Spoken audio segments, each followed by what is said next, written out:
Alright people, we back with another YouTube video. Today is on the art of bulking. Putting on muscle, putting on weight. As a skinny guy at 6'5", I've had the same problem that you're probably having right now. Nothing's happening. I'm eating as much as possible. I'm training hard, but still I'm getting no gains. What's going on? What do you have to do to make a change? So let's get straight into it.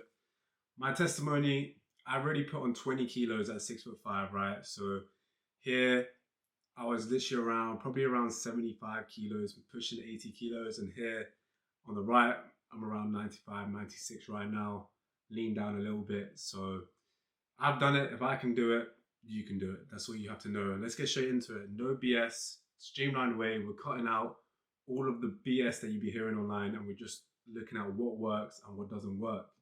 So it really comes down to three main pillars that you have to incorporate: diet, training, and progression. Those are the fundamentals. Those are all you need to work on right now. Forget everything else. Forget these secret methods. Understand these three entirely, and you'll put on muscle. Let's go. So the diet. First thing is you're gonna have to find the calorie maintenance for you for a given day. That's how many calories you burn from just staying alive, just existing, right? You can do this really easy through a calorie calculator. I'll put a link in the description, or I'll throw one out right now. And then basically you just have to add calories onto this for you to consume each day, right?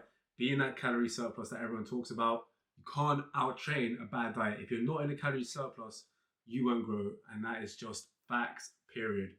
So obviously the more calories you add, the faster you'll grow, but the more likelihood you are to put on fat. Again though, if you're a really skinny guy and you're seeing no weight gain, even if you're eating as many calories as possible, the trick is, which I found specifically, is you just can't ever feel not full. You have to be full 24/7 hours of the day, and just make sure there's no point during the day that you even feel the feeling of hunger. So catch it early and make sure you never get into that predicament where you're even feeling that you want to eat. You gotta always be full, okay?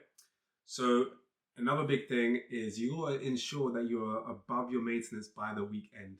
I've seen it personally through people that I've been training, or I've done it as well in the past. You may be 200 calories over each day, 5, 6 days of the week. Then you have one day which you skip breakfast and you skip another meal. You only maybe have 1.5 meals. You eat around 1,200, 1,500 calories, and you're 2,000 calories below your maintenance, and all of the week of being above your maintenance is just cancelled out, and you're now in a deficit and you're losing gains. So that's one thing that you have to look out for. Make sure you're above maintenance at the week end, and make sure you're looking at calorie intake on a longer time scale, okay? Realistically, by the end of the month, you want to be in a massive surplus. So do it day by day, but ensure by the end of the week, you're above your maintenance. And yeah, increase intake if you're seeing no weight gain. You have to do this straight away. If you're weighing yourself after 1 week after consuming, let's say 3,200 calories, which is supposed to be 300 calories over your maintenance, and you're seeing no weight change, bump up the calories straight away, add a couple hundred, add 300, because it just means your metabolism is so fast, it's just digesting this food and breaking it down, and you're not putting on weight. So up the calories as soon as you start seeing that.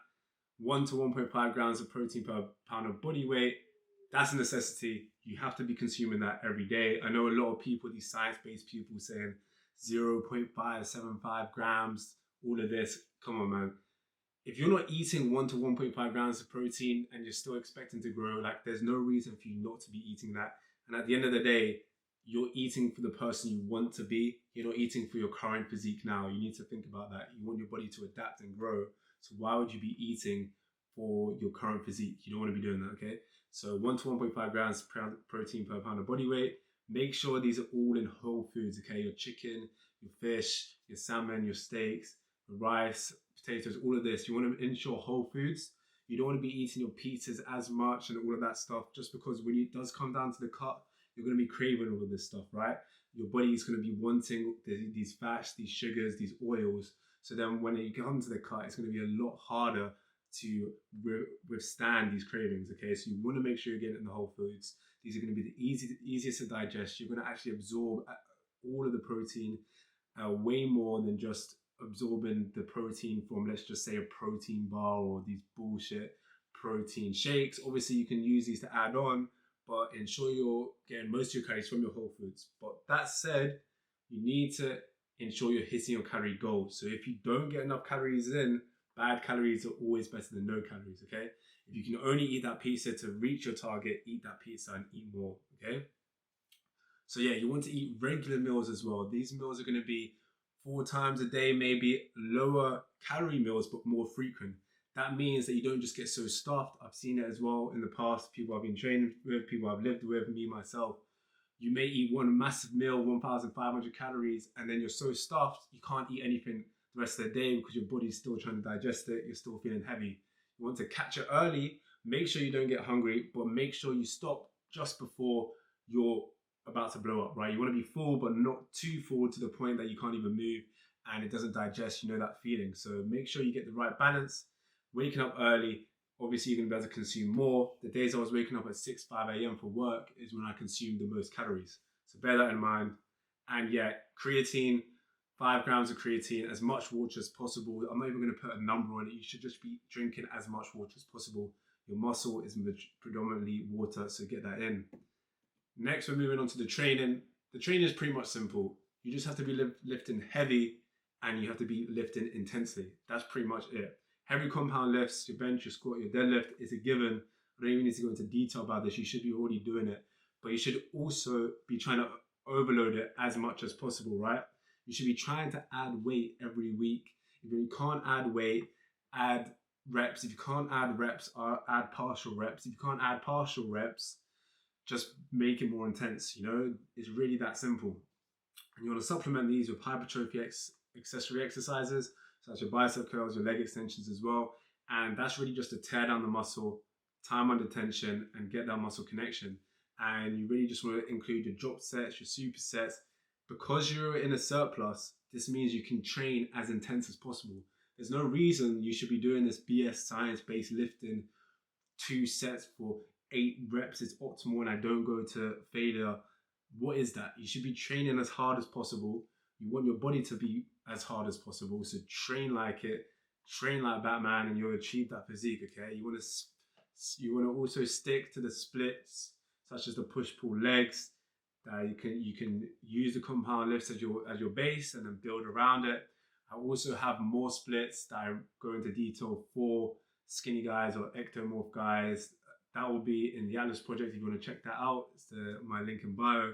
But yeah, you want to be including all of that, all of the training systems, and basically just going as intense as possible, as heavy as possible, maintaining form, and just overloading, which is the next pillar. Overload is needed, of course, in the gym with weights, reps, intensity, and training system. Adding these every week, adding weight, adding reps. If you get to the end of the rep range, let's say 10 reps, you would then add weight to go back to 6 reps and then continue and just keep adding weights. If you have a spotter, try and push for that extra rep, try and push for that extra weight. It's always good. This is the time to try and hit those PRs if you're in the surplus. But what people don't understand is that you also need to be overloaded in the kitchen with nutrition. If you eat 3 meals for a month in a surplus and just do that your whole bulk, you're not going to grow. You need to add snacks, add meals, add liquid calories, as so that forces you to grow, right? This is the number one thing that a lot of people aren't doing.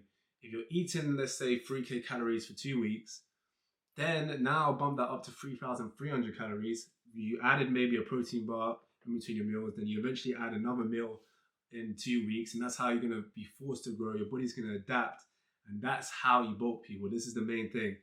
Obviously, shakes are not meal replacements. Okay, so that's one thing to look out for. I wouldn't really recommend the mass gainer. You should just be making your own mass gainer with oats, peanut butter, all of that stuff. So don't really just use the mass gainer. This stuff can't reprocess. You just end up going to the toilet and passing out all of that out. So there's not really much point in that. As well as that, cook with butter, adding calories, cook with oils, and just eat quicker at the end of the day. The slower you eat, the more your mind is going to know that it's getting full and it's eating. If you just eat quickly, your mind has to catch up with your stomach and you can consume more, okay? So these are the common mistakes that I see a lot of people doing and that I've done in the past. The one thing is that you fear the bulk, people. I know I did in the past. That's why a number of times I've cut too early, or I didn't really go all in the bulk because I wanted to still maintain my abs, or I got scared that I was going to get a bit fluffy. At the start, you have to always go all in. There's no half-hearted. You're never going to get something done if you go half-hearted. You have to go all in. So this is a key step. Don't fear the bulk. I only saw the best gains I've ever had when I went all in. I hit over 100 kilos in weight, got really strong, incline pressing 50s, maxing out my strength to then cut down to be this vascular and lean physique that I achieved. But this is not achievable without that. So if this is your first time, bulk as much as possible. You should be bulking. If you're even having if you're even trying to think, should I cut or should I bulk? You should bulk. As long as you're not fat, like over 16%, 17, 18% body fat, you should then cut, then bulk. But the majority of the people should just be bulking. So that's the number one thing. Don't fear the bulk. The next one is don't cut too early. This is a big mistake that I see a lot of people do. I've done it in the past and I've learned it the hard way. So learn from my mistakes and take this on board. You have to hold your weight for a prolonged period of time. Being a skinny guy, your body doesn't want to naturally hold this muscle and hold this weight, right? So when you reach the point that you want to reach, be it 80, 90, 100 kilos, stay there for as long as possible. A few months, maybe sometimes 6 months or 7 months is good because your body's adapting. It gets used to now thinking this is the baseline, I need to hold this weight. I'm using this muscle, I'm using this weight. So now it's going to just become natural to it and it's going to want to keep it. If you just cut as soon as you hit that milestone, your body's just going to get rid of all the muscle that it doesn't want and it doesn't need, okay? Your muscle wants to, your body wants to stay as streamlined and as sleek as possible. So if it doesn't want it, it will cut it. So allow your body to adapt. Your body cuts what it doesn't need and don't cut too quickly. I know a lot of people who get to the point of the top of the bulk and then just don't eat anything. You want to just add some cardio in there, add some steady state cardio, some incline walk, if you play some sport, add just a little bit of cardio so you're still hitting your protein goals. You want to still be hitting that 200 grams of protein. Don't just cut everything down, you're just going to become skinny. As you see in this picture, I bulked up to then just come back to this 2 years ago. There was no point, I made no progression there. You may just see 0.2 kilos of added. You want to do a really slow cut. The cut is as important as the bulk, if not more. So make sure the cut is very slow, especially if you're a skinny or ectomorph guy. Your body's just going to want to go back to that state. So cut slow, cut strategically, and hold your strength. Maybe reduce your intensity of your workouts a little bit because you're not fueled up with all those carbs. You need to be strategic when you eat your carbs. Eat them just before your workout so you can still hit those PRs, still keep your strength, or maybe just reduce the intensity and the volume so you can hold that strength and still try and overload. And at the end of the day, you just have to enjoy the game. That's pretty much it. Those are the basics, keeping it streamlined, cutting out all the BS. But yeah, at the end of the day, you're just leveling up your character and you just have to enjoy the journey, enjoy getting stronger, enjoy getting bigger, and enjoy getting better overall. Subscribe to the channel. We're doing everything self-improvement and it's join the adventure. Let's go, people.